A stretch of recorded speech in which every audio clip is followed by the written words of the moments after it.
Halo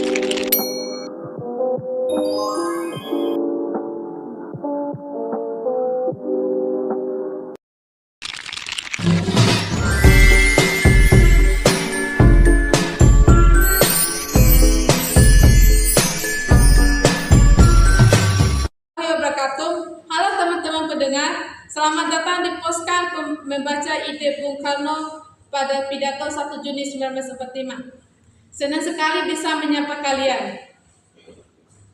Pada episode kali ini kita akan membahas salah satu momen paling bersejarah dalam perjalanan bangsa Indonesia, yaitu pidato Insinyur Soekarno pada tanggal 1 Juni 1945. Bersama saya sudah hadir Saudari Umul Farhania, mahasiswa dari program studi PGSD CKIP Mahasiswa Bima, yang akan berdiskusi dan berbagi pandangan bersama kita. Tanpa berlama-lama, langsung saja kita mulai diskusi hari ini.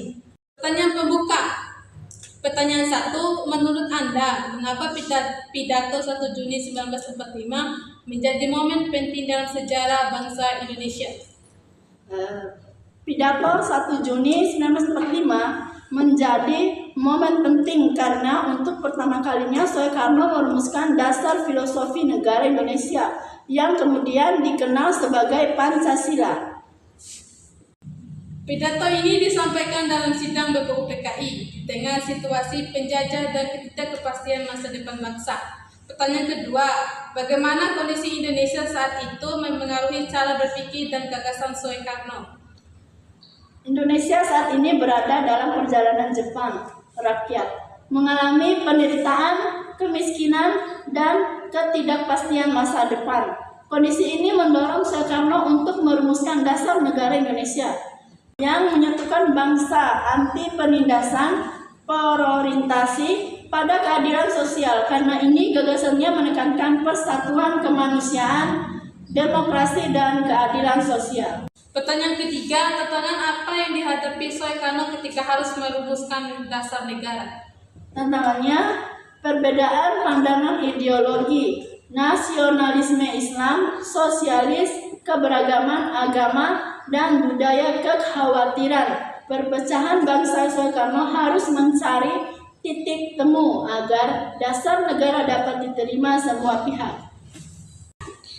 Soekarno dikenal sebagai pemikir yang luas, bacaannya terkait pengalaman. Menurut kamu, dari mana saja sumber inspirasi Soekarno dalam merumuskan Pancasila?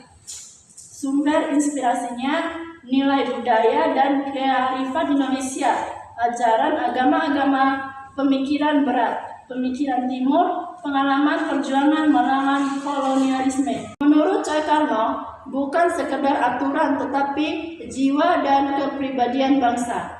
Pertanyaan ke-6, sejauh mana pemikiran Barat dan Timur berpaduan dalam gagasan beliau? Barat, demokrasi, hak asasi, keadilan sosial. Timur, gotong royong, toleransi. Perpaduan ini menghasilkan konsep khas Indonesia, bukan meniru mentah-mentah ideologi asing. Dalam pidatonya, Soekarno tidak menyampaikan ide tetapi juga visi masa depan bangsa. Pertanyaan ke-7, apa yang dimaksud oleh Soekarno tentang pandangan hidup? Pandangan hidup bangsa, Soekarno menegaskan bahwa Indonesia harus memiliki pandangan hidup sendiri, yaitu Pancasila sebagai pedoman berpikir dan bertindak dalam kehidupan berbangsa dan bernegara. Pertanyaan ke-8, Soekarno tidak memaksakan forum untuk menerima 5 dasar Pancasila. Lalu ia memerintahkan menjadi Trisila atau Ekasila. Bisakah Anda jelaskan? Karena Soekarno bersikap demokratis dan inklusif, ingin menunjukkan bahwa inti Pancasila adalah persatuan dan gotong royong, sehingga dapat diringkas tanpa menghilangkan makna ini, menunjukkan fleksibilitas dan sikap sebagai perbedaan. Pertanyaan ke-9, dari mana dasar ide kebangsaan Soekarno yang disampaikan dalam pidatonya? Dasar ide kebangsaannya berasal dari sejarah penderitaan bersama akibat penjajahan, kesadaran akan nasib yang sama, keinginan untuk hidup merdeka dan bersatu. Apa pesan Soekarno kepada umat Islam dan Kristen ketika menyampaikan prinsip 3 permusyawaratan perwakilan? Yang pertama, negara tidak boleh didominasi satu negara. Yang kedua, setiap golongan harus saling menghormati. Dan yang ketiga, keputusan diambil melalui musyawarah. Pertanyaan ke-11, apa yang dimaksud oleh Soekarno? Sociale Rechtvaardigheid. Rechtvaardigheid adalah keadilan sosial, yaitu pemerataan kesejahteraan, penghapusan kemiskinan, dan tidak ada penindasan ekonomi di Indonesia.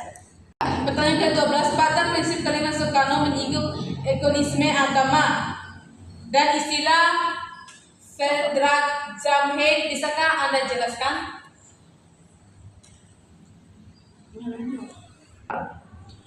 Soekarno mengkritik sifat pragmatik Verdragzaamheid, berarti toleransi, yaitu saling menghormati antar umat beragama demi persatuan bangsa.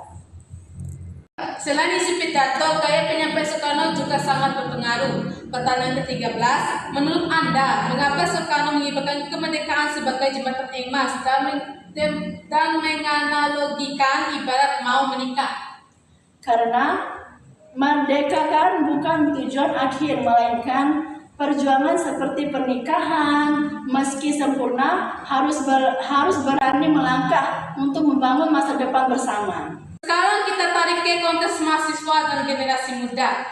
Pertanyaan ke-14, apakah ide-ide Soekarno masih relevan dengan kondisi Indonesia saat ini? Masih menjaga persatuan, menghargai perbedaan, menegakkan keadilan sosial, dan demonstrasi yang beretika. Sebagai penutup, pertanyaan terakhir, apa satu pelajaran dari pemikiran Soekarno yang ingin kamu sampaikan kepada pendengar?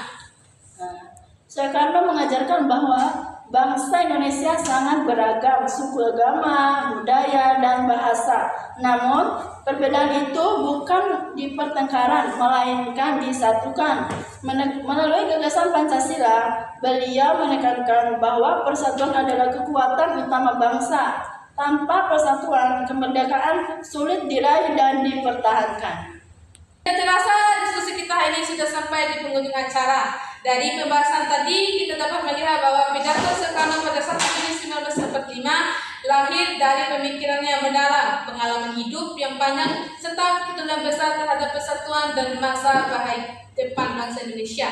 Sebagai generasi muda dan mahasiswa, sudah seharusnya kita hanya mengenang Soekarno sebagai tokoh sejarah, tetapi juga menjalani semangat berpikir kritis, keberanian menyampaikan, serta komitmen beliau terhadap persatuan. Terima kasih kepada Umu Farhania atas diskusi dan pandangannya yang sangat menarik. Kita tutup podcast hari ini. Assalamualaikum warahmatullahi wabarakatuh.